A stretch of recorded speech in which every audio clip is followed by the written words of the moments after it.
Hello दोस्तों, आपका अपना चैनल टारगेट विद आर्यन में आपका स्वागत है। आज क्लास 10 एनसीईआरटी एक्सरसाइज 1.2 सोल्व कराते हैं। क्वेश्चन नंबर फर्स्ट,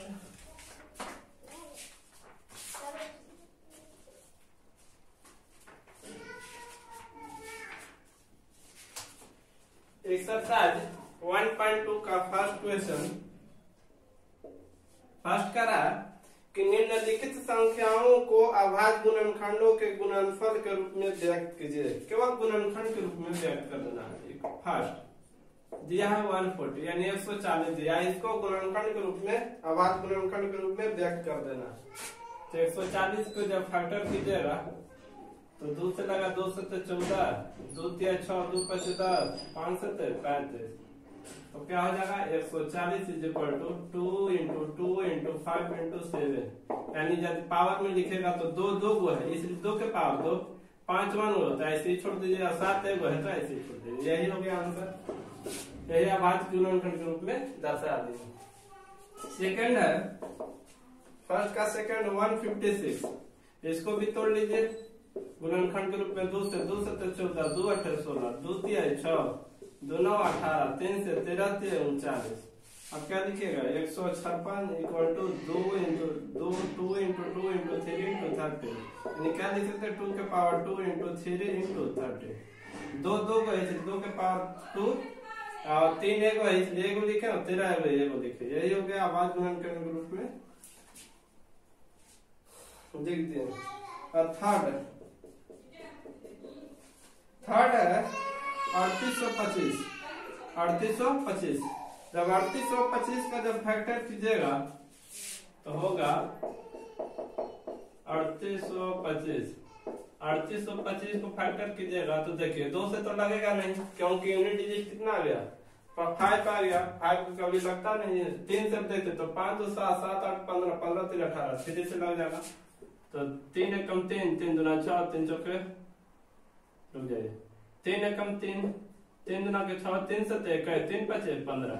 फिर देखिए 3 से लग रहा है, अगम लग रहा है तो 3 से 3 चौके 12, 3 दूना 6, 3 5 15। फिर देखिए 4 2 6 5 11 नहीं लगेगा, डायरेक्ट 5 से लगेगा तो 5 8 40 50 25। फिर 5 से 17 12। तो यहाँ पे लिख देंगे 3825 बराबर 3 गुने 3 गुने 5 गुने 5 गुने 17। यानी हो जाएगा 3 का स्क्वायर और 5 का स्क्वायर गुने 17। यही हो गया आंसर। 4 क्वेश्चन नंबर 4 है 5025 यानी 50 25। अब इसको भी फैक्टर में तोड़िए 50 25 को तो कितना से लगेगा 2 से तो लगेगा नहीं, 3 से लगेगा। 5 2 7 5 12 लग जा रहा है तो 3 एकम 3 और 3 6 18, 3 से 3 5 15। फिर देखिए 3 से लग रहा तो 6 7 7 14 14 5 में से नहीं लगा, 5 से लगाइए 5 है 15 बचा 1 से 17 हो जाएगा 5 15 50 25। फिर 5 से लग जाएगा 5 6 23, 5 से 35। अब किसी से नहीं लगेगा तो लिखेंगे 5025 is equal to 3 into 5 into 5 into 67। Power के रूप में लिखना चाहते तो लिख दीजिए 3 और 5 का पावर 2 इंटू 67। यही हो गया आंसर। अब एक और क्वेश्चन है 7429। 6 क्वेश्चन है 7429। अब देखिए 7429 का जब फैक्टर तोड़िएगा कितना से लगेगा 2 से तो लगेगा नहीं। 3 से देखिए 9 2 11 11 4 15 15 7 22 नहीं लगेगा। अब कितना से लगेगा सोचिए 5 से नहीं लगा, 7 से तो 7 एकम 7 7 6 42 नहीं लगेगा। 9 से नहीं लगा, जब 3 से नहीं लगा तो 9 से देख लेते हैं 9 8 72 22 9 2 18 नहीं लगेगा। 11 से देखिए 11 11 6 66 हो जाएगा 12 से 11 7 77 11 से भी नहीं लगा। 13 से 13 5 65 तो हो जाएगा 5 9 92 और 13 से 91 13 से भी नहीं लगेगा। यानी कितना से लगेगा 13 से नहीं लगेगा। फिर 17 से देखिए 17 चौके 68 62 फिर हो जाएगा 17 51 9 2 11 17 से तो नहीं से हाँ 17 से लग जाएगा 17 चौके 68 बचा कितना 4 2 6 62 हो जाएगा तो 17 से 51 9 2 11 119 हो जाएगा 17 से तो 19 फिर 17 से लगेगा देखिए 17 दूनी 34 और 77 17 दूनी 34 36 9 97 नहीं लगेगा। अब 19 से देखिए 19 दूना 38 हाँ 19 से लग जाएगा 19 दूना 38 और बचा 5 19 से 57 यानी इसका फैक्टर क्या हो गया 17 गुने 19 गुने 23 यही हो गया और क्या कॉपी पर उतार लीजिए। अब क्वेश्चन चलते हैं सेकंड क्वेश्चन क्या कर रहा है कि पूर्णांकों को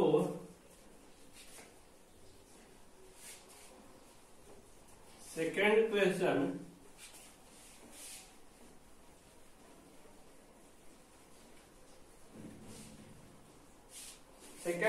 कह रहा है कि पूर्णांकों के निम्नलिखित युग्मों के एचसीएफ और एलसीएम ज्ञात कीजिए तथा इसकी जांच कीजिए कि दो संख्याओं का गुणनफल बराबर एचसीएफ गुने एलसीएम होगा। एकदम सिंपल है। सबसे पहले कल बताए थे कि कैसे हम लोग आवाज गुणनफल विधि द्वारा एचसीएफ एंड एलसीएम निकालते हैं। फर्स्ट क्वेश्चन है 26 और 91 ठीक है। तो सबसे पहले 26 को फैक्टर तोड़ते हैं तो 2 से लगाइएगा 13 बार में, अब 13 से लगाइएगा 1 बार में, फिर 91 में लगाइए तो डायरेक्ट 7 से लगाएगा 13 से 91 फिर 13 से लगाएगा 1 बार में 1 पंच में है ना। अब क्या लिखेगा 26 बराबर 2 गुने 13 गुने 1 91 बराबर 7 गुने 13 गुने 1। अब यहाँ से एचसीएफ निकाल दीजिए। एचसीएफ कितना हो जाएगा तो जो दोनों में मिलता है तो देख रहे हैं 13 मिल रहा है 1 मिल रहा है यानी 13 गुने 1 यानी 13 आ जाएगा।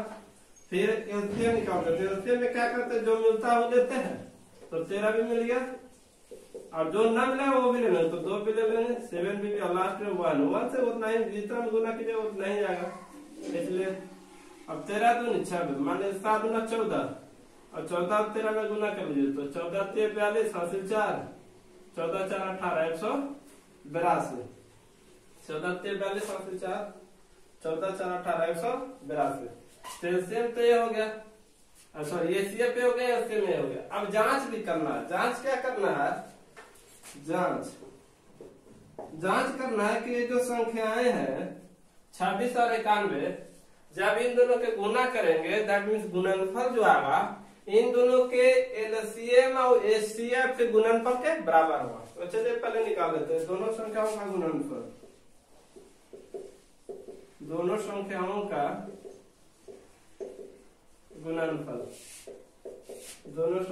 गुणनफल तो दोनों को गुना कर दीजिए कितना हो जाएगा 26 गुने 91 26 और 91 में गुना कीजिएगा कितना आएगा देख लेते हैं 91 गुने 26 6 9 54 2 9 2 18 6 4 2 6 8 5 13 2366 कितना आया 2366। अब एलसीएम गुने एचसीएफ कर लीजिए। एलसीएम गुने एचसीएफ कर लीजिए तो एलसीएम कितना आया आपका एलसीएम 182 एचसीएफ कितना आया 13 गुना कर लीजिए 13 दूनी 26 5 से 2 13 8 14 से और 2 106 5 से 10 13 कम 13 10 2366। देखिए तो दोनों सेम आ गया। यहाँ पर भी 2366 है वहां पर भी 2366 है यानी कि कह सकते हैं कि जो दोनों संख्याओं का जो गुणनफल होता है दोनों संख्याओं का गुणनफल वह दोनों संख्याओं का जो गुणनफल होता है वह उन दोनों संख्याओं के गुणनफल उन दोनों संख्याओं के एलसीएम और एचसीएफ के गुणनफल के बराबर होता है। यही हो गया प्रूफ। जांच करना था प्रूफ हो गया है ना। इसी तरह जितने सारे क्वेश्चन है सब इसी तरह बना सकते हैं। अब सेकंड है फर्स्ट का सेकंड। अब अब इसे मिटा देते हैं। सेकंड का फर्स्ट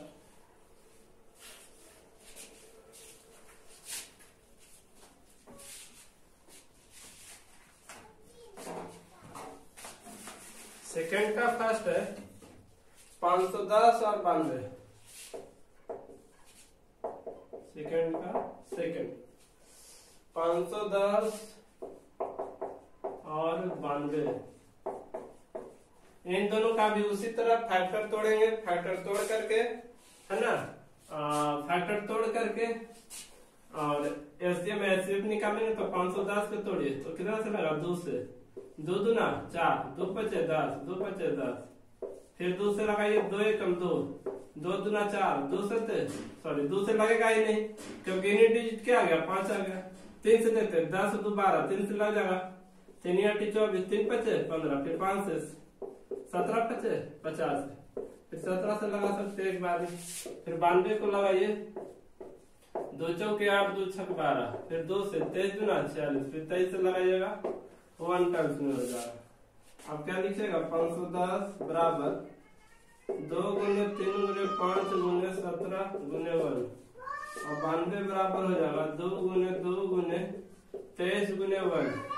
तो इसका एचसीएफ कितना आ जाएगा? एचसीएफ मतलब जो दोनों में केवल मिलता है, तो केवल 2 और 1 मिल रहा है तो 2 आ जाएगा। एचसीएफ 2 आ गया। तो अगर एचसीएफ निकाल दीजिए तो जो मिलेगा सो तो ले लेना, जो नहीं मिलेगा उसको भी लेना है। तो एचसीएफ में ये दोनों का बदला 1 2 ले लिए। आप 2 नहीं मिल रहा है लिख लेंगे, फिर 3 भी नहीं मिला, 5 भी नहीं मिला, फिर 17 भी नहीं मिला और 23 भी नहीं मिला। लास्ट में 1 ले सकते हैं, है ना। आप गुना कर लीजिए कितना आता है। तो 2 दूना 4, 4 12, 12 5 60, है ना। 60 गुने 17, 17 छक 2 से यानी 1020 गुने 23। 0 3 दूना 6, 0 3 कम 3, 0 2 दूना 4, 0 2 0 6 4 3 2, 23,460 आया। 23,460। अब इसी तरह जांच कर लेंगे, दोनों संख्याओं का गुणनफल निकाल लेंगे। जांच, दोनों संख्याओं का गुणनफल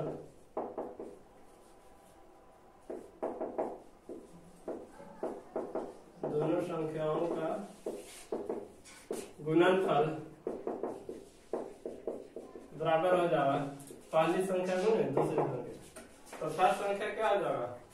510 और सेकंड 92। अब गुना कीजिएगा कितना आएगा? 510 और 92 में गुना कीजिएगा तो 0 2 5 दूना 10, 0 9 9 5 45, 0 2 9 5 1 6, 46,992, 46,920। तो 46,920 लिख दे। आप एलसीएम गुने एचसीएफ निकालेंगे। एलसीएम कितना है? 23,460, 23,460, है ना। और एचसीएफ 2 आया। गुना कीजिएगा तो इतना ही आ जाएगा, 96,920 ही आ जाएगा। तो लास्ट में लिख देंगे कि दोनों संख्याओं का जो गुणनफल होगा, दोनों संख्याओं का गुणनफल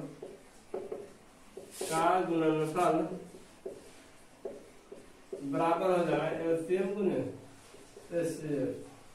हो गया, प्रूव्ड हो गया। नहीं ना दिखाना था कि जो दोनों संख्याओं का जो गुणनफल होगा एलसीएम गुने एचसीएफ के बराबर है। ठीक है, इसे मिटा देते हैं। अब क्वेश्चन नंबर सेकंड का थर्ड क्या कर रहा है? थर्ड में है 336 और 54। इन दोनों के एलसीएम एंड एचसीएफ निकालना। निकाल करके इसी तरह जांच कर लेनी है। बस खत्म हो गया मामला। थर्ड, सेकंड का थर्ड। सेकंड का थर्ड क्या कर रहा है? 336 और 54। तो 336 और 54। अब इसको देखिए कैसे बनेगा। 336 को तोड़िए 2 से लगेगा क्योंकि अंत में 6 है, 2 एकम 2, 2 छक 12, 2 8 16, फिर 2 से 2 8 16, 2 चौके 8, फिर 2 से 42 दूना 84, फिर 2 दूना 4, 2 एकम 2, 3 7 21, फिर 7 से 1 12, फिर 54 को तोड़िएगा तो 2 से 27 दूना 54, फिर 3 से 9 27, 3 तरीके 9 और 3 से 1 12, है ना। अब क्या करेगा, पहले देखिए 336 बराबर 2 गुने 2 लिख दिए, 4 गो है, 2 गुने 2 लिख दिए, 4 गो है, फिर 3 1 गो है, 7 1 गो है, 1 1 गो है, फिर 54 को लिखिए 2 गुने 3 गुने 3 गुने 3 गुने 1। अब यहाँ से एचसीएफ निकाल लीजिए, एचसीएफ निकालिएगा तो कौन सा मिल रहा है, तो एक 2 मिल रहा है, एक 3 मिल रहा है। देखिए ये 3 और ये 3 दोनों मिल जा रहा है, और 1 लास्ट में ले लीजिए, बराबर 6 आया। फिर एलसीएम निकालिए, तो एलसीएम कितना आ जाएगा, एलसीएम निकालिएगा तो 2 मिला, एगो 3 मिला, एक बाद कोई 3 नहीं मिला तो 2 और 3 लिख लेंगे।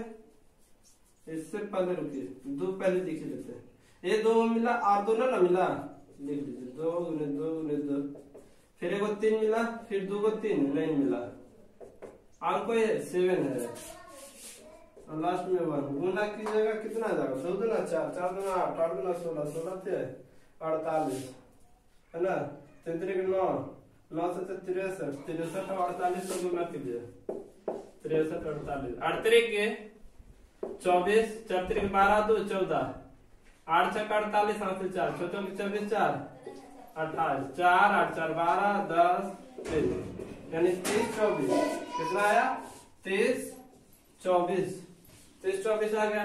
अब जांच कर लेते हैं कि दोनों संख्याओं का गुणनफल बराबर एलसीएम गुने एचसीएफ होगा। जांच, दोनों संख्याओं का या दो संख्याओं का गुणनफल, संख्याओं का गुणनफल बराबर क्या आ जाएगा, बराबर 336 गुने 54, गुना कर लीजिए 336 और 54 में, तो 6 चौके 24, 4 3 12 2 14, 4 3 12 1 13, है ना, 6 5 23, 5 15 3 18, 5 15 16, 4 4 8 3 11, 6 7 18,144 आया, 18,144। अब एलसीएम को एचसीएफ कर लीजिए, एलसीएम इंटू एचसीएफ बराबर क्या हो जाएगा, तो कीजिए कितना आना है, एक आया 30 24 गुने 6, तो कितना आ जाएगा 18,144। देखिए दोनों सेम आ गया, ये भी उतना ही था, ये भी उतना ही आ गया। तो क्या लिखेंगे, दोनों संख्याओं का जो गुणनफल होगा, दोनों संख्याओं का गुणनफल बराबर एलसीएम गुने एचसीएफ होगा, एलसीएम गुने एचसीएफ होगा। यही प्रूव करनी थी, प्रूव्ड हो गया। इसी तरह उतार लीजिए। अब चलते हैं नेक्स्ट क्वेश्चन पे। Next question, question number 3। आवाज गुणनखंड विधि द्वारा एलसीएम एंड एचसीएफ निकाले। तो बताते हैं, कभी बताए थे, अभी भी बताए कि कैसे बनता है। यही उसमें 3 संख्या 3 गो नंबर है, इसमें 2 नंबर वाला बताया, तो 3 नंबर वाला भी देख लीजिए। थर्ड का फर्स्ट कह रहा है कि आवाज गुणनखंड विधि द्वारा निम्नलिखित पूर्णांकों के एचसीएफ और एलसीएम ज्ञात करें। तो फर्स्ट क्वेश्चन है 12 15 और 21, 12 15 और 21 कह सकते हैं। इसको क्या करनी है, आवाज गुणनखंड विधि द्वारा तीनों को एचसीएफ एंड एलसीएम निकाल देंगे। तो निकालिए, 12 को फैक्टर कीजिए, 2 से लगाइए, 2 छक 12, फिर 2 से 3 बार में, फिर 3 से 1 बार में, फिर 15 को तोड़िए 3 से 5 बार में, फिर 5 से 1 बार में, फिर 21 को लगाइए 3 से 21, फिर 7 से 1 बार में, है ना। तो लिखिएगा 12 इक्वल टू 2 गुने 2 गुने 3 गुने 1, फिर 15 को 3 गुने 5 गुने 1, फिर 21 को लिखेगा 3 गुने 7 गुने 1। अब एचसीएफ यहाँ से निकाल लीजिए एचसीएफ। तो एचसीएफ का मतलब क्या होता है, जब दो गो नंबर को, दो गो संख्या हो तो दोनों में मिलाएंगे, जो मिलेगा उसी को गुणनफल के रूप में लिख लेंगे। और यदि 3 गो नंबर से 3 गो संख्या तो तीनों में मिलाएंगे, अगर 4 गो है तो 4 में मिलाएंगे, यदि 5 गो है तो 5 में मिलाएंगे। तो तीनों में मिलाते हैं, देखते हैं क्या मिलता है।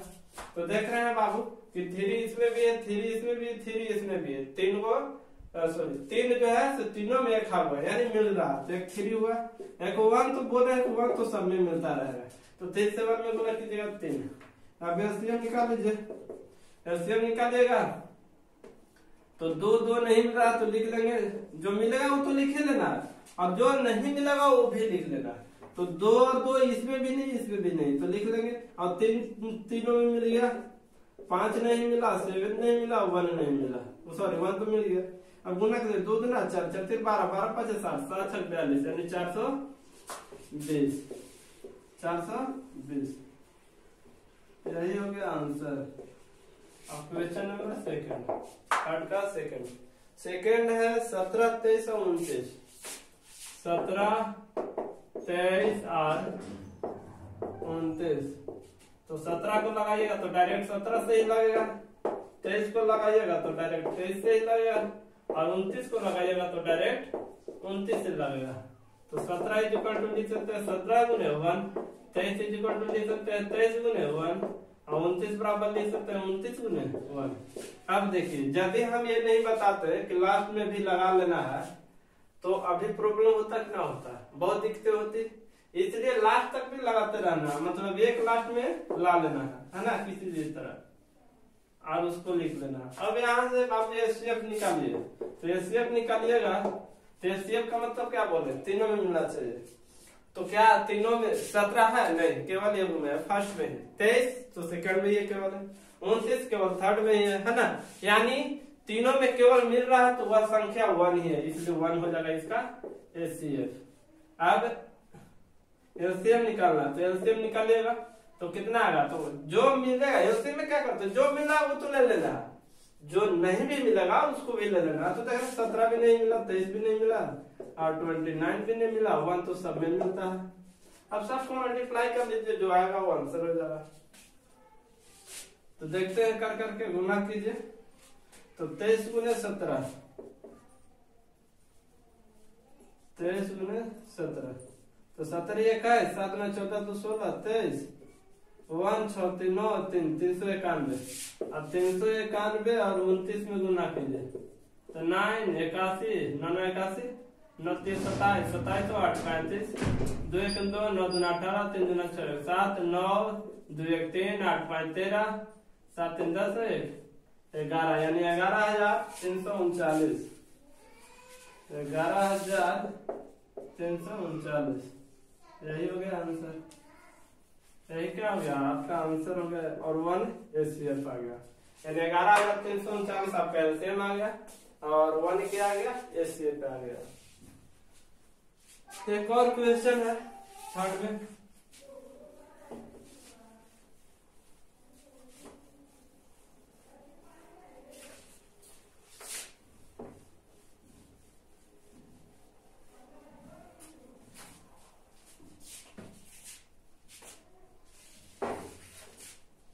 अब कहिए कि सर लिखने के लिए टाइम नहीं दे रहे हैं। अरे भाई वीडियो भी पॉज होता है, स्टॉप कर लीजिएगा, स्टॉप करके पॉज करके और लिख लीजिएगा। ये मत सोचिएगा कि लिखने भी नहीं दे रहे तुरंत मिटा देना है, ठीक है ना। पॉज कर करके वीडियो से आप लिख सकते हैं। थर्ड क्वेश्चन है 8 9 25, 8 9 और 25। अब 8 को लगाइएगा, फैक्टर कीजिएगा तो 2 से 2 चौके 8, फिर 2 से 2 दूना के 4, फिर 2 से 1 बार में, फिर 9 में, तो 3 से 3 तरीके 9, फिर 3 से 1 बार में, फिर 25 को 5 से 50 25, फिर 5 से 1 बार में, है ना। अब देखिए 8 इज इक्वल टू क्या, 2 गुने 2 गुने 2 गुने 1, 9 बराबर 3 गुने 1, 25 बराबर 5 गुने 5 गुने 1। अब HCF कितना हो जाएगा इसमें? HCF देखिए तीनों में मिलना चाहिए, क्या मिल रहा है? कुछ भी नहीं मिल रहा है, केवल और केवल 1 मिल रहा है, तो 1 हो गया। LCM निकाल लीजिए। LCM जो मिलेगा वो लिखना। तो देखिए LCM में क्या नियम है कि तीनों में मिलाएंगे, पहले मिलेगा तो ठीक है ले लेंगे, और तीनों में ना मिला तो 2 में मिलाएंगे, दोनों में जो भी मिला वो ले लेंगे, और यदि दोनों में न मिले तो सिंगल सिंगल भी लिख सकते हैं। तो यहाँ देख रहे हैं कि तीनों में मिला है, तो तीनों में केवल 1 मिल रहा है, वो तो अभी छोड़िए ना। 2 इसमें नहीं है, इसमें नहीं है, 2 है इसमें नहीं है, 3 इसमें है, इसमें नहीं, उसमें नहीं, 5 मतलब कोई संख्या मिल ही नहीं रहा, तो ना मिल रहा है तो सबको सिंगल सिंगल करके लिख लेंगे। 2 गुने 2 गुने 2 गुने 3 गुने 3, 5 गुने 5 गुने 1। अब गुना कर लीजिए, 50 25 25 चौके 100, 3 3 9 2 18, यानी 1800। HCF आ गया आपका 1, LCM आ गया 1800, है ना। अब क्वेश्चन नंबर 4, क्वेश्चन नंबर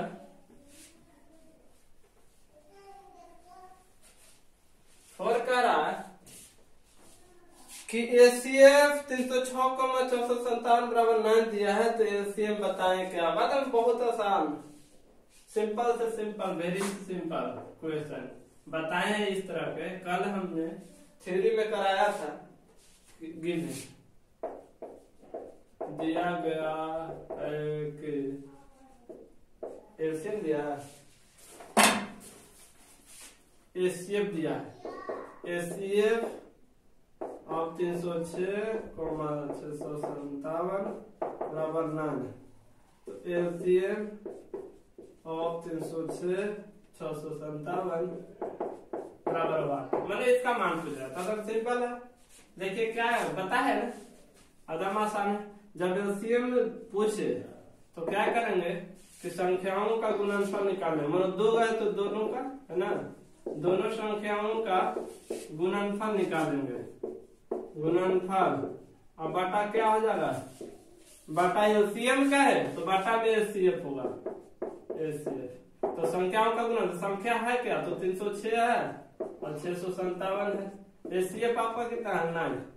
आप काट दीजिए, काट छट के जो भी बचेगा वही आपका LCM आ गया। 9 से कटेगा, 9 3 27, 9 चौके 36। अब 657 से 34 में गुना कीजिएगा तो 7 28, 5 के 20 22, 24 2 26, 17 21, 15 2 17, 6 18 19, 8 2 1 3, 7 6 13, 7 6 13, 9 2 11 1 12, 1 1 2, यानी 22 आपका आ गया। इतना गया, देख लेते फिर से। ठीक है, 2238, 51 दहाई सकड़ा 10,000, 22,338। यही आपका क्या हो गया? आंसर हो गया। देख लीजिएगा, आंसर मिला लीजिएगा, है ना। अब क्वेश्चन नंबर 5, क्वेश्चन नंबर 5 क्या रहा है?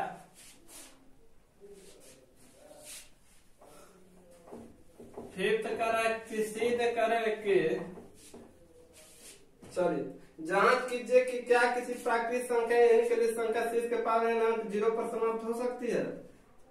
5, देखिए कोई भी संख्या हो, कोई भी नंबर हो, 0 पर तभी समाप्त हो सकता है जब उसका आप गुणनखंड कीजिएगा तो उस गुणनखंड में 2 और 5 आना चाहिए।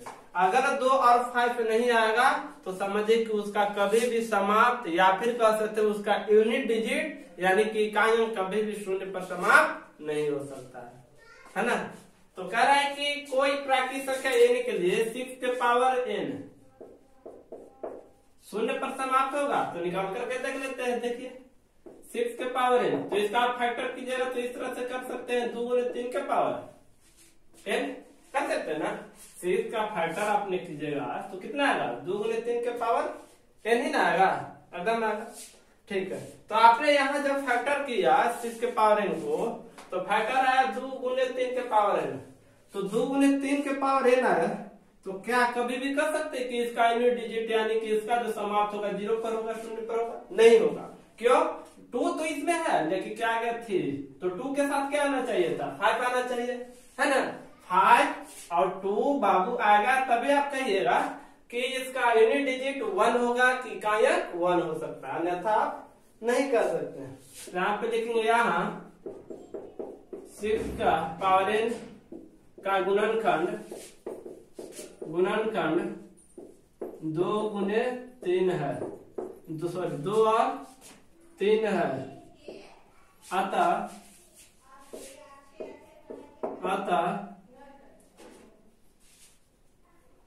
6 के पावर n का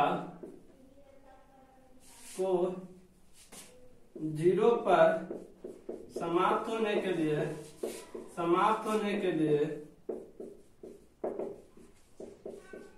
इसका गुणनखंड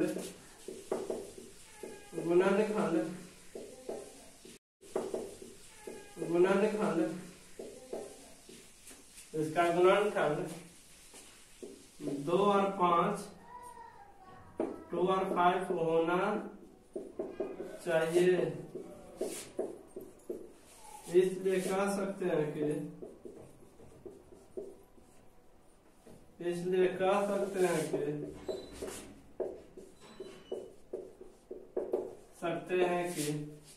n के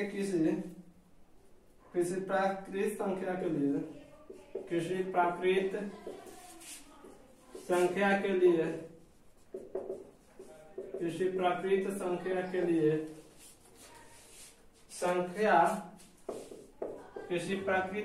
के लिए संख्या 6 के पावर n अंक 0 पर समाप्त नहीं हो सकते है। कभी भी इसको आप 0 पर समाप्त नहीं कर सकते हैं, जब तक कि तब तक आपका गुणनखंड 2 और 5 में से ना दोनों आना चाहिए। दोनों आएगा तब 0 पर समाप्त होगा, अन्यथा नहीं हो सकता। ठीक है, आगे बढ़ते हैं।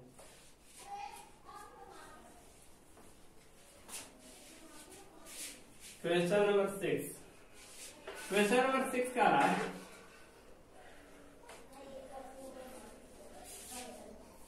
व्याख्या करना है कि जो दी हुई संख्या है भाज्य संख्या है, तो बताए हैं भाज्य संख्याएं क्यों है, से पूछ रहा है। भाज्य संख्याएं क्यों है? तो देखो बाबू, किसी भी संख्या को भाज्य होने के लिए उसका गुणनखंड एक और खुद के अलावा, एक और खुद कहने का मतलब स्वयं के अलावा कोई और होना चाहिए, कोई आदर्श नंबर भी होनी चाहिए। जैसे कहें 4, तो 4 का जब गुणनखंड निकालिएगा तो 1 भी आएगा, 2 भी आएगा, 4 भी आएगा। 6 का तो 1 भी आएगा, 2 भी आएगा, 3 भी आएगा, 6, मतलब एक और स्वयं के अलावा कोई और नंबर आना चाहिए, है ना?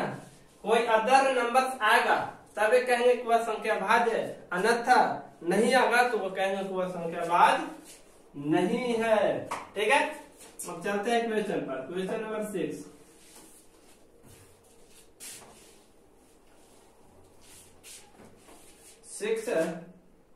given 7 into 11 into 13 plus 13 और 7 गुने 6 गुने 5 गुने 4 गुने 3 गुने 2 गुने 1 प्लस 5। देखिए क्या करते हैं, क्या करेंगे कि इसमें से और इसमें से, ये दोनों में से 13 कॉमन ले लीजिए आप। 13 लीजिएगा तो इसमें बचेगा 7, 11 क्योंकि 13 तो कॉमन ले लिया और इसमें बचा 1। अब देखिए तो 13 अब फिर गुना कर दीजिएगा 11 से, तो 77 प्लस 1 तो क्या हो जाएगा 13, 77 1 78। अब यहाँ पे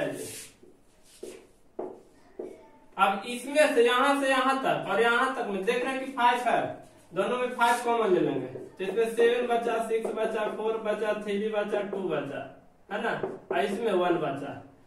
अब गुना कर लीजिए तो 5 7 6 42 3 दूना 6, 6 चौके 24, 24 और 42 में गुना कीजिए, 24 और 42 तो 4 दूना 8, 4 चौके 16, 2 दूना के 4, 4 दूना के 8, 8 6 4 10, 6 4 10, 8 1 9 और 1 10, यानी 1008 और प्लस 1, है ना, यानी कितना हो जाएगा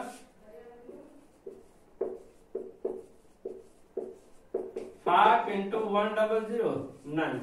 देखिए तो आपने इस चीज को सोल्व किया तो आया क्या चीज 13 × 78, यानी कह सकते हैं कि इनके जो संख्याएं हैं एक और स्वयं से इनका फैक्टर जो होगा गुणनखंड जो एक और स्वयं तो खुद हो जाएगा, क्योंकि कोई भी संख्या हो उसका गुणनखंड जब निकालेगा तो एक और स्वयं खुद हो जाता है। अच्छा, और यहाँ पे देख रहे हैं कि 13 × 78 है, यानी इस संख्या का अगर पूरा भी गुना करके लिखेगा तो इनका गुणनखंड 13 भी आएगा और ये 78 2 से भी कट रहा तो 2 भी आएगा और कुछ भी आ सकता है, यानी कह सकते हैं कि ये क्या है संख्या है भाज्य है। इसको भी देखिए 5 × 1009 आया, यानी कि 5 तो आया ना इसका, तो 5 एक और स्वयं के अलावा 5 भी आ गए तो कहेंगे ये दोनों संख्या क्या है भाज्य है। प्रूफ हो गया, ये दोनों संख्या क्या होंगे भाज्य हो जाएगी, क्योंकि दोनों का गुणनखंड कुछ अदर भी आ जा रहा है। ठीक है, अब last question, question number 7, question number 7 का रहा किसी खेल के मैदान के चारों ओर एक वृत्ताकार प्रति मैदान का एक चक्कर लगाने में सोनिया को 18 मिनट लगते हैं, जबकि इसी मैदान का एक चक्कर लगाने में रवि को 12 मिनट लगते हैं। मान लीजिए कि वे दोनों एक ही स्थान में एक ही समय पर चलना प्रारंभ करते हैं, तो एक ही दिशा में चलते हैं तो कितने समय बाद वे पुनः प्रारंभिक स्थान पर मिल जाएंगे। जैसे देखिए एक कोई पाथ है यानी रास्ता है, वृत्ताकार है, इस मैदान के एक चक्कर लगाने में सोनिया को 18 मिनट लगता है। सोनिया को कितना लगा लिख लीजिए,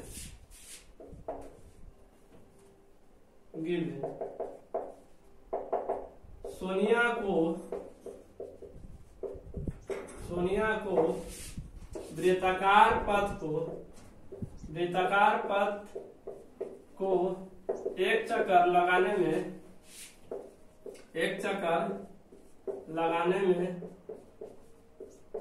लगा समय बराबर 18 मिनट। अब एक और दौड़ रहा है, कौन है रवि है, तो रवि को उसी पथ को है ना एक चक्कर लगाने में लगभग 12 मिनट आ जाता है। कितना आ जाता है 12 मिनट लगते हैं।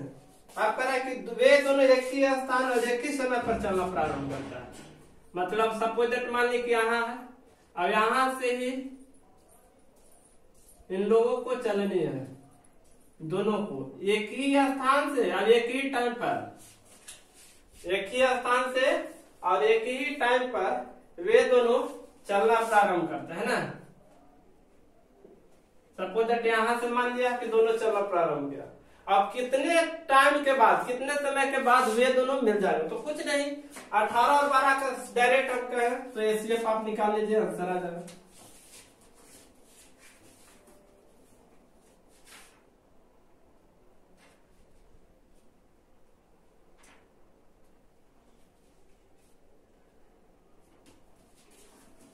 दोनों का क्या कर लीजिएगा, दोनों को आप एलसीएम निकाल लीजिए। तो चलिए, तो 18 का फैक्टर कीजिएगा, दोनों में 18, फिर 3 से 3 तरीके 9, फिर 3 से 1 बार है ना, फिर 12 को तो 2 6 12, 2 3 6, 3 बार में है ना 1 आ गया। तो इसका आपने जब फैक्टर तोड़ा तो क्या आएगा 2 × 3 × 3 × 1, और 12 को 2 × 2 × 3 × 1। जब एलसीएम आपने निकाला तो एलसीएम क्या होता है, दोनों में मिलाएंगे तो 2 3 3 2 1 2 1 गुना कीजिए, 2 3 6 6 3 18 18 2 36, यानी कि लिख लीजिए क्वेश्चन का बोला था प्रारंभिक स्थान पर मिलेंगे कितने समय बाद, तो डायरेक्ट लिख लीजिए दोनों 36 मिनट बाद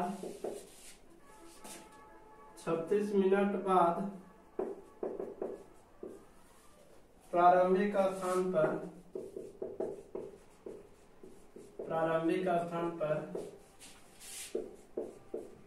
मिलेंगे, प्रारंभिक स्थान पर मिलेंगे। यही हो गया आपका आंसर। अब यह चैप्टर जो है से आपका समाप्त हो गया। कल अब नेक्स्ट चैप्टर बताएंगे क्या होगी, कैसे सोल्व होगी। अब कल देखिए, हमने बोला था कि आप बुक जरूर रखिएगा। अब बुक रखें कि न रखें तो आप पर डिपेंड पड़ती है ना। बुक और कलम और कॉपी लेकर बैठिएगा, ये ना कि ऐसे ही जैसे तैसे करके देख रहे हैं तो आपका कोई फायदा नहीं होगा। और ये मेरा मेहनत करना सब डाउन हो सकता है, ये है ना। इसलिए चूंकि लॉकडाउन की वजह से हमने यह सीरीज चालू की है ना, कि ताकि जो भी स्टूडेंट घर पे बैठे हुए हैं, कोचिंग वगैरह सब तो संस्थान छोटे जितने सारे हैं सब तो बंद हो चुके हैं, तो थोड़ा सा बता देंगे तो बच्चों को हेल्प हो जाएगा। तो बस मैं इतना ही चाहते हैं कि आप पढ़िए, मन लगा कर पढ़िए, घर में रहिए, सुरक्षित रहिए, स्वस्थ रहिए, और हाँ स्वास्थ्य पर ध्यान दीजिए और नियाज से पढ़िए। अब देखिए यूट्यूब पर हर चीज व्यवस्था है आपका, हर सब्जेक्ट। ये नहीं सोचिए खाली मैथ केवल है, नहीं, हर चीज व्यवस्था है। आप अदर चैनल पर जाइएगा, अपना देखिए, पर सर्च मारिए, सब चीज आपको मिल जाएगा। हिस्ट्री, सिविक्स, ज्योग्राफी या इकोनॉमिक्स हो या साइंस के जितने सारे, फिजिक्स हो या बायो हो या फिर अदरवाइज जो भी सब्जेक्ट है सब आपको मिल जाएगा। बहाना करने की कोई जरूरत नहीं, मेहनत कीजिए और अपना आप रिजल्ट सही बनाइए, बस यही कहते हैं। और हाँ, यदि आपको ये पसंद वीडियो आई हो तो आप लाइक कीजिए, सब्सक्राइब कीजिए, दोस्तों के साथ शेयर भी कीजिए। बस आज इतना ही तक बताते हैं। Thank you.